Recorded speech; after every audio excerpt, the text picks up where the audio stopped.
गरीब किसान और उसकी बीवी की टूटी झोपड़ी। सर्दियों की एक स्याह रात थी। आसमान पर तारे टिमटिमा रहे थे, लेकिन ठंडी हवाएं बर्फ के समान शरीर को चीरती हुई गुजर रही थी।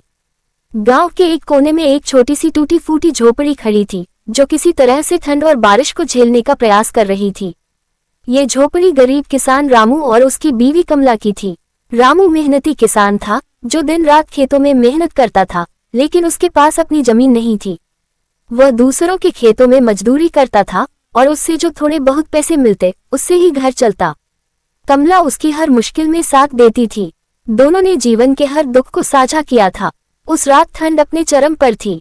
झोपड़ी के कोनों से ठंडी हवा भीतर आ रही थी और फूस की छत से पानी की बूंदें टपक रही थी। रामू एक पुरानी फटी हुई चादर ओढ़े कोने में लेटा हुआ था।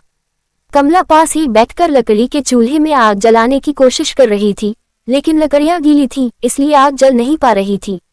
कमला बोली, रामू, आज तो ठंड जान ले लेगी।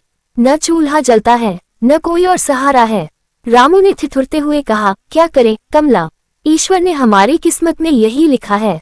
पर तू चिंता मत कर, सुबह होते ही मैं गांव के सरपंच से थोड़ी मदद मांगूंगा। कमला ने उदासी भरी आवाज में कहा, हर बार सरपंच से मदद मांगते हैं, लेकिन उनकी बातें कभी काम नहीं आती। हर बार सिर्फ झूठा दिलासा देकर टाल देते हैं। रामू के पास कोई जवाब नहीं था।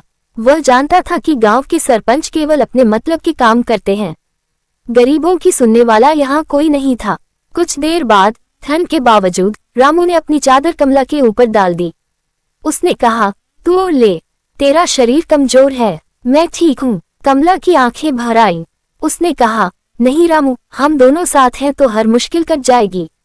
सर्द रात धीरे धीरे और गहरी हो रही थी।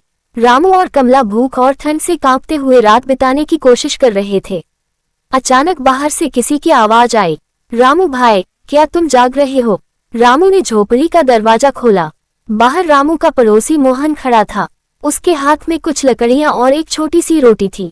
उसने कहा, रामू, ये लो, मुझे पता था कि तुम दोनों ने आज खाना नहीं खाया होगा।